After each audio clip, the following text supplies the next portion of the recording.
ہاں تو بچوں بتاؤ، یوٹیلیٹی کس کو کہتے ہیں؟ معاشیات کی کلاس میں آج سر عرفان نے ایک دم ہی سوال کر کے سب کو چونکا دیا۔ اب سر، افادیت؟ کہیں سے آواز آئی، نہیں سر، افادیت نہیں، قدر۔ قدر نہیں، مالیت، خوشی۔ کلاس میں چاروں طرف سے جوابات کی بوچھاڑ ہو رہی تھی، اور اس سے پہلے کہ یہ سب معاملہ جھگڑے میں تبدیل ہوتا، سر عرفان بول پڑے، ارے بچوں، آپ سب کا جواب ہی اپنی اپنی جگہ پہ ٹھیک ہے۔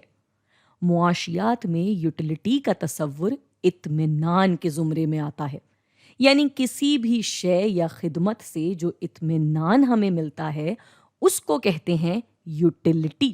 مثال کے طور پہ مجھے لگی ہے شدید پیاس، اب جب تک کہ میں نے پانی بالکل بھی نہیں پیا ہوا تو مجھے اطمینان بھی صفر ملا ہوا ہے، مگر پہلے گلاس پانی نے مجھے جتنا اطمینان دیا اس کو مثال کے طور پہ میں نے لکھ دیا 80۔ دوسرے گلاس نے جو دیا وہ ہوا 140، پھر 180 اور پھر 170۔ ارے سر، یہ تو کم ہوتا جا رہا ہے۔ کہیں سے سوال اٹھا۔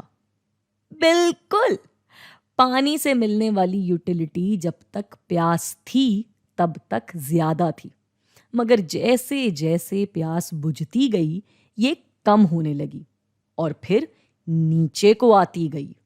اس کم زیادہ والے حساب کو کہا جاتا ہے مارجنل یوٹیلیٹی، یعنی یہ اندازہ کرتی ہے کسی شے یا خدمت سے ملنے والے اطمینان کے اتار چڑھاؤ کا۔ جیسے ان دونوں کا فرق تھا 80، ان کا 60، اور جیسا کہ آپ دیکھ سکتے ہیں کہ ہر نئے گلاس پانی کے ساتھ یہ اطمینان کم سے کم ہوتا جا رہا ہے، یہاں تک کہ یہ ادھر بالکل ہی نیچے کو آ گیا۔ تو یہ ہے یوٹیلیٹی اور یہ مارجنل یوٹیلیٹی۔